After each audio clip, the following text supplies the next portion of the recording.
एकदा मुनयो नेका धर्म क्षेत्रे गुरुतरे समेत्य परिपप्रक्षो श्रोतम धर्म विदाम्बरम। एक समय में सभी ऋषिगण ने धर्म क्षेत्र रूपी कुरुक्षेत्र में एकत्र होकर पुराणों के मर्म को जानने वाले धर्मज्ञ सूत जी से पूछा, हे पुराण प्रवीण, हे महाभाग, मुझे अचानक एक संदेह उत्पन्न हो गया है। आप उसे समझा बुझाकर मुझे विस्तार पूर्वक बतलाने का कृपा प्रदान करें। अतुल तेजस्वी श्री विष्णु भगवान के अनेक रूपों का वर्णन मैंने सुना है, किंतु उनमें सर्वश्रेष्ठ रूप कौन है? कृपा कर हमें विस्तार पूर्वक बतलाने का कृपा प्रदान करें। हे मुनिगण, संसार हित के लिए सर्वोत्तम शुभकर प्रश्नों को आप लोगों ने पूछा, उसके लिए मुझको बड़ी प्रसन्नता है। हे तपोधन, जगत पूज्य जगत पति श्री विष्णु भगवान के अनेक रूप हैं, उनमें सर्वश्रेष्ठ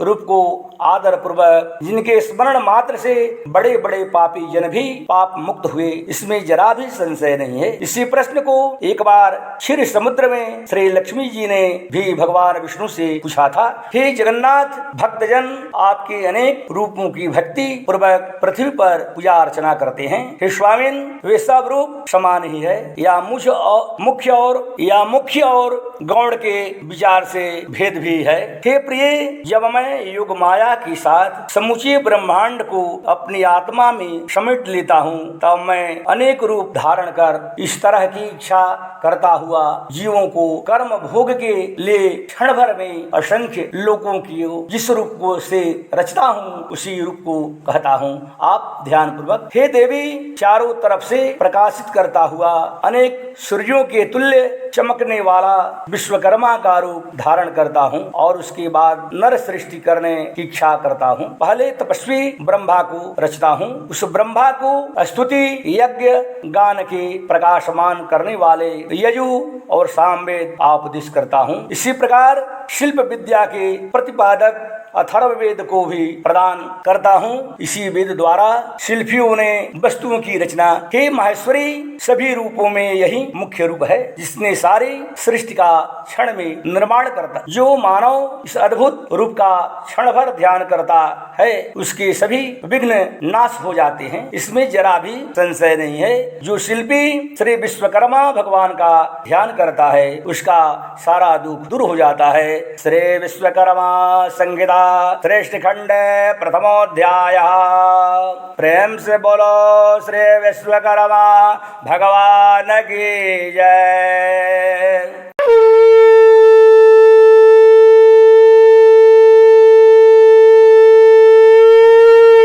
इत्थं स्वपरमं रूप त्रयाख्याय शोभनम् त्रैलोक्याधिपतिर्विष्णु तदा तुष्णीं बभूवः। इसी प्रकार त्रिलोकी के स्वामी श्री विष्णु भगवान लक्ष्मी जी से अपने रूप का वर्णन करके मौन हो गए। महात्मन् सर्वधर्मज्ञ ब्रूहि नो वदताम्बरा कथं ज्ञातं त्वया वर्मन् रहस्यमिदम् अद्भुता। सभी धर्मों के जानने वाले वक्ताओं में श्रेष्ठ है महात्मा सूत जी, इस अद्भुत रहस्य को आपने कैसे जाना और कैसे संसार में यह पूज्य हुआ और कैसे संसार में प्रचार हुआ? श्रूयतां मुनिभे। हे मुनिगण, जिस प्रकार से देश के कल्याणकारक समाचार को मैंने सुना, सो आप ध्यान पूर्वक सुनिए। महर्षि अंगिरा नाम के एक ऋषि थे। वे हिमालय पर्वत के निकट गंगा तट पर बैठकर तपस्या किया करते थे। वर्षा काल में बाहर बैठकर, जाड़े के दिन में ठंडे जल में और गर्मी के दिन में धूप में बैठकर तपस्या किया करते थे। किंतु फिर भी जब उनके चित्त में शांति न मिली, तब वे प्यासे मृग की तरह इधर उधर भ्रमण किया करने लगे। उस समय एकाएक आकाशवाणी हुई कि हे तपोधन, तुम लक्ष्य से भ्रष्ट होकर बेकार भ्रमण कर रहे हो। जैसे निराशा से चुका हुआ लक्ष्य को नहीं वेध सकता, वैसे ही हालत तुम्हारी हो रही है और लोक में उपहास भी हो रहा है। उत्पत्ति और संहार करने वाले संसार में विख्यात अभीष्ट फल को देने वाले महातेजस्वी, जिनके 5 मुख और 10 हाथ हैं, सरस्वती और लक्ष्मी महारानी से जो भी पूजित हैं, ऐसे त्रिविश्वकर्मा भगवान की तुम पूजा अर्चना करो। इस रूप को स्वयं विष्णु भगवान ने क्षीर सागर में से कहा था, जिसके ध्यान से आज भी शरीर रोमांचित हो जाता है। अमावस्या तिथि को सभी काम काज छोड़कर विधि पूर्वक उनकी पूजा अर्चना करो। ऐसी आकाशवाणी को सुनकर अंगिरा मुनि आश्चर्य में होकर ध्यानस्थ हुए। श्री विश्वकर्मा भगवान के ध्यान से उनके चित्त में शिल्प शास्त्र का भंडार, अर्थ सहित अथर्व वेद का ज्ञान हुआ। इसी तत्वज्ञ मुनि अंगिरा ने अपनी बुद्धि से विमान आदि वस्तुओं का आविष्कार किया। श्री विश्वकर्मा भगवान की कृपा से ही यह जगत सुखी हुआ, क्योंकि उन्हीं की कृपा से गाड़ी आदि बनाने के ज्ञान का प्रसार हुआ। तभी से यह विश्वकर्मा भगवान का रूप संसार में प्रसिद्ध हुआ और परंपरा क्रम से यह कथा मुझे मालूम हुई। हे मुनियों, जो मनुष्य इस कथा को श्रवण करते हैं, उन्हें श्रवण मात्र से ही ज्ञान हो जाता है। यह कथा महाज्योति रूप है, जो संसार का हितकारी है। यह मनुष्य पापी और कृतज्ञ हैं, जो इनका ध्यान करते हैं। त्रे विश्वकर्मा संहिता त्रिखंडाध्याय। प्रेम से बोलो विश्वकर्मा भगवान की जय।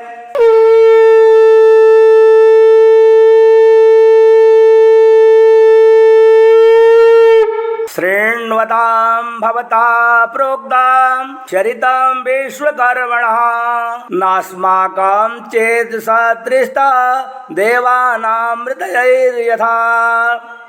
आज से विश्वकर्मा भगवान के चरित्र को सुनकर मेरे चित्त को तृप्त नहीं होती है, जैसे देवताओं को अमृत से तृप्त नहीं होती। इस समय भगवान के चरित्र को सुनने की इच्छा ऐसी बढ़ रही है, जैसे हविष्यानि घृत आहुति देने से अग्नि की वृद्धि होती। हे मुनि सत्तम, जगत गुरु सच्चिदानंद भगवान श्री विश्वकर्मा की सुमनोहर कथा को सावधान पूर्वक आप लोग श्रवण करें। पूर्व काल में प्रमंगत नाम का एक राजा थे, जो अपने पुत्र के समान प्रजा का पालन करते थे। आलस त्याग कर धर्म कार्य किया करते थे। प्रेम के साथ प्रजा पर शासन करते थे। तलवार आदि शस्त्र से कभी शासन नहीं किया। दरिद्रता से दुखी मनुष्य मेरा शासन मानेंगे, यह उनकी नीति नहीं। अतः प्रजा को सुखी बनाने में लीन रहते थे। अपात्रों को दान देना, वे दुष्टों की रक्षा करना मानते थे। अतः कृतज्ञ और दुष्टों के अभाव से उनका राज्य सुखी था। उनके कमल के समान आंख वाली साक्षात सती की तरह सती विदुषी धर्म कर्म और व्रत करने में श्रद्धा रखने वाली कमला नाम की स्त्री थी। इस धर्मात्मा राजा के शरीर में अभाग्यवश बहुत कष्ट देने वाला कुष्ठ रोग हो गया। अनेक चिकित्सा करने पर भी वह रोग दूर नहीं। रोग से पीड़ित राजा बहुत दुखी रहने लगे। हे सुदर्शन, धर्म आपकी आज्ञा से शासन करने वाले ऐसे महात्मा राजा को यह पाप रोग कैसे हुआ? ऐसे धर्मात्माओं को भी जब रोग हो जाता है, तब फिर संसार में धर्म पर कौन विश्वास करेगा? यह राजा बहुत पहले नास्तिक मन का प्रचार करता था। लोगों में उपदेश करता था कि यह संसार अनादि है, इसका रचयिता विश्वकर्मा आदि कोई नहीं है। संसार को कर्मफल देने वाले यदि विश्वकर्मा नहीं है, तो मनुष्य उपकार से उत्पन्न पुण्य फल को कैसे प्राप्त कर सकता है? यदि परोपकारी को पुण्य का फल नहीं मिलेगा, तो कोई किसी का उपकार कैसे करेगा? ऐसा होने से संसार नाश हो जाएगा। इस हेतु पाखंडियों को दंड अवश्य मिलता है। अनेक जन्मों के पाप और पुण्य का फल एक ही जन्म में नहीं मिलता। संशय मत करो। अब आगे की कथा कहत रहा हूँ, आप लोग ध्यान पूर्वक श्रवण करें। एक समय राजा को बहुत दुखी देखकर दुखी मन से पतिव्रता तपस्विनी रानी बोली, हे राजन, महातेजस्वी पुरोहित उपमन्यु जी भी आँख की बीमारी से अंधे हो गए थे। उपमन्यु पुरोहित ने ज्ञान बल से अमावस्या के दिन व्रत कर भगवान विश्वकर्मा का पूजा अर्चना किया था। पूजन के दिन उपमन्यु पुरोहित ने एक शाम फलाहार किया और सभी कामों को छोड़कर विश्वकर्मा भगवान की पूजा अर्चना किया। उसी व्रत के प्रभाव से उनको दिव्य दृष्टि हो गई, जो आज वृद्धावस्था में भी उनकी दृष्टि ज्यों की त्यों बनी पड़ी है। हे महाराज, मैं नम्र भाव से प्रार्थना करती हूँ कि आप भी दिनपालक भगवान विश्वकर्मा की शरण में जाइए। हे प्रिय, तुमने ठीक कहा।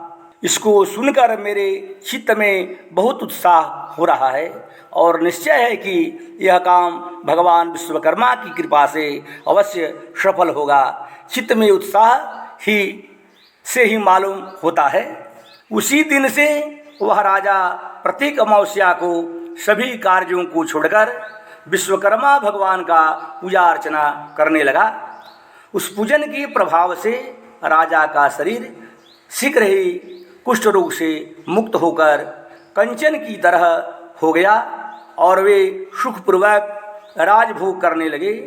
उस समय से वे राजा भगवान विश्वकर्मा के चरण कमल में भौरे के समान लीन रहने लगे, अर्थात कभी नहीं भूले।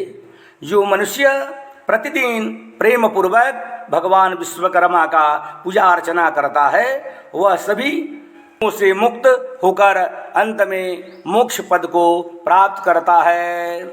श्री विश्वकर्मा संहिता श्रीखंड तृतीयोध्याय। बोलो प्रेम से बोलो विश्वकर्मा भगवान की जय।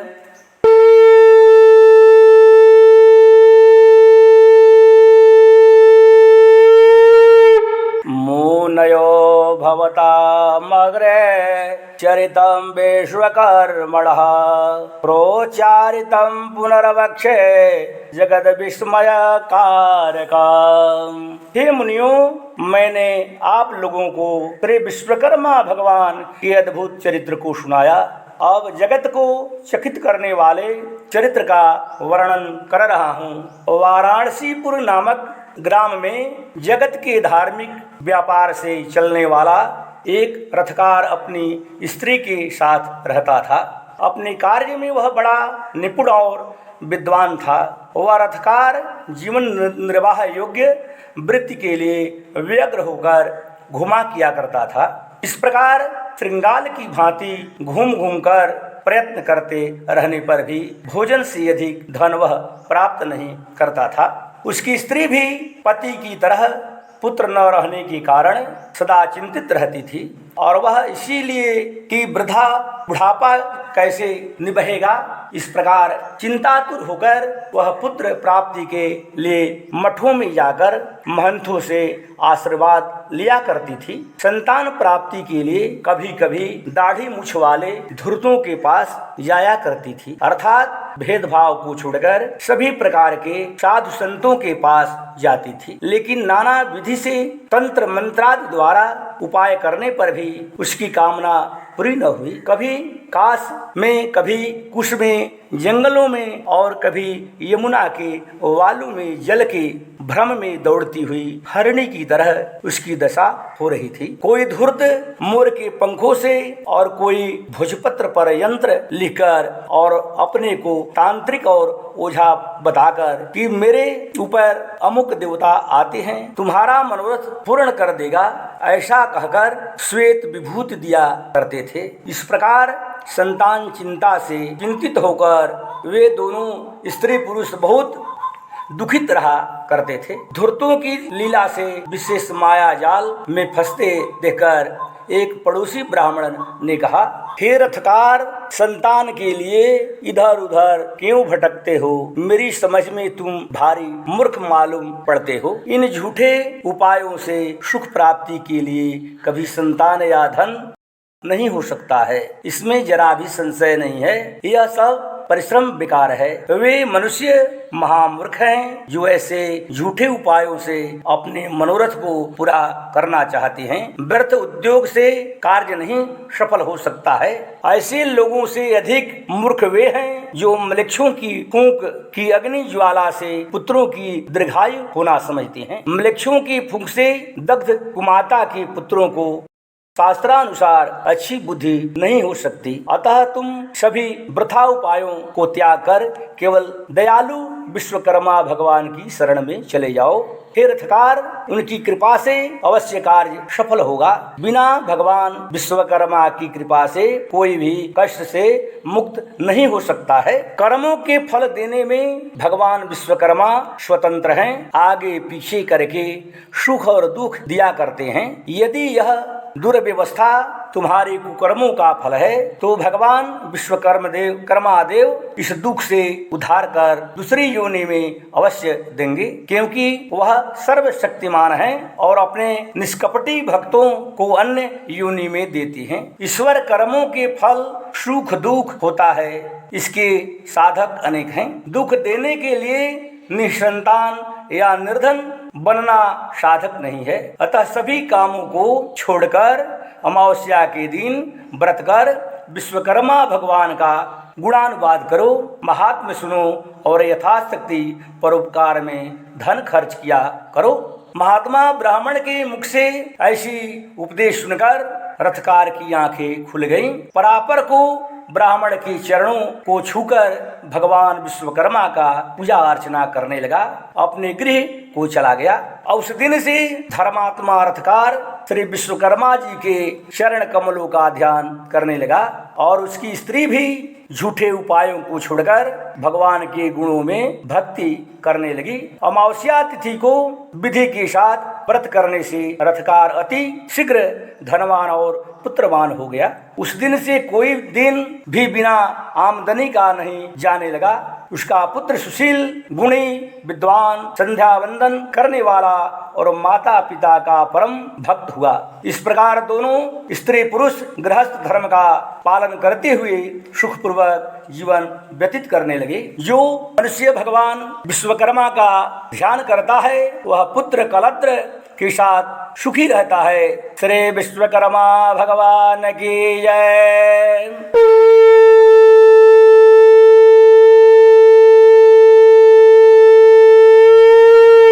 ऋण्योध्वा मुनयो यूया भूयस्ते कथयाम्यहम् सर्वलोकेषु विख्यातं महात्म्यं विश्वकर्मणः।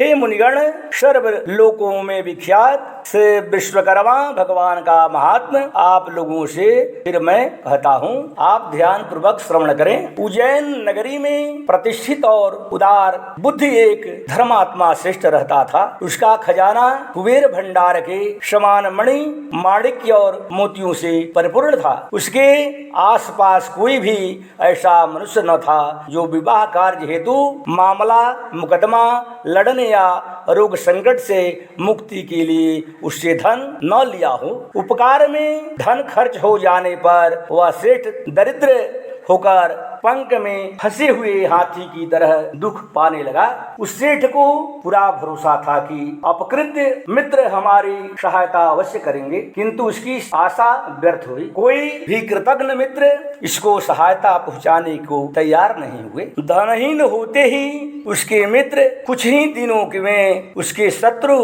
बैरी हो गए और उनकी निंदा करने लगे। उसके पहले के मित्र सेठ को देखते ही आंख बचाकर चल देते, क्योंकि स्वार्थी मनुष्य विपत्ति में साथी नहीं होते। ऐसी नीच वृत्ति वाले मनुष्यों के व्यवहार से सेठ को संसार से विरक्ति और घृणा हो गई। वह कृतघ्नों के मुख पर थूकते हुए अपने नगर को छोड़कर जंगल में चला गया। कंद मूल फल खाकर वह अपना जीवन निर्वाह करने लगा। जंगल में संयोग से मनुष्य को देख लेता तो घृणावश उसे देखते ही दूर भाग जाता था। एक बार घूमते घूमते सेठ निर्जन वन में चला गया और वहां की देखा कि पर्वत की गुफा में पद्मासन लगाए शांत चित्त से बैठे लुमस मुनि तपस्या कर रहे थे। सेठ मुनि को पशु समझकर उनके समीप जाकर तमाशे की इच्छा से बैठ गया। सेठ के समीप पहुंचते ही देखकर मुनि ने पूछा, कुशल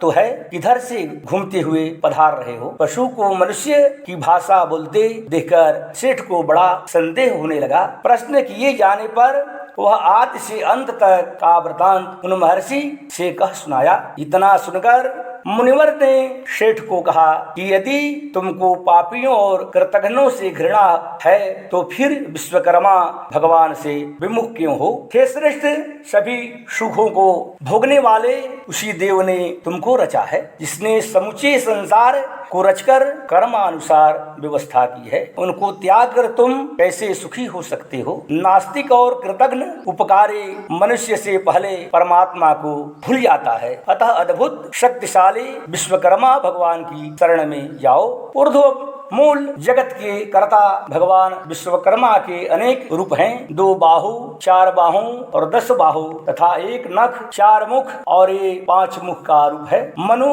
मय, त्वष्टा, शिल्पी और दैवज्ञ नामक इनके 5। इनमें मनु ने लोहे का, मय ने लकड़ी का, त्वष्टा ने कांसे और तांबे का काम बनाया, शिल्पी ने ईंट और दैवज्ञ ने सोने चांदी का काम दिया। यही है मनु के 5 पुत्रों के कर्म। इसी को यज्ञ कर्म कहते हैं। सेतु बंधन के समय में श्री रामचंद्र जी ने भी भगवान विश्वकर्मा की पूजा अर्चना, द्वारिका की रचना में भी श्री कृष्णचंद्र ने विश्वकर्मा का पूजा अर्चना किया था। अतः तुम भी उनकी पूजा करो। सभी दुखों से छुटकारा पाकर सभी शुद्धियों को पाओगे। मुनि जी के उपदेश से सेठ जी को शांति मिली और उस दिन से श्री विश्वकर्मा का भक्त बन गया। उनके पूजन से उसके सभी पाप दूर हो गए और अंत में देवत्व प्राप्त करके स्वर्ग में करने लगा। जो मनुष्य भक्ति युक्त चित्त से भगवान विश्वकर्मा का गुणानुवाद करेंगे और वह उनके चरण कमलों की भक्ति प्राप्त करता है। श्री विश्वकर्मा के पवित्र यश को जो बुद्धिमान मनुष्य सुनता है वह पृथ्वी की सभी सुखों को प्राप्त कर अंत में श्री विश्वकर्मा जी के शाश्वत पद को प्राप्त होता है। श्री विश्वकर्मा संहितांतर्गत श्रेष्ठ खंड 5मोऽध्याय। प्रेम से बोलो श्री विश्वकर्मा भगवान की जय।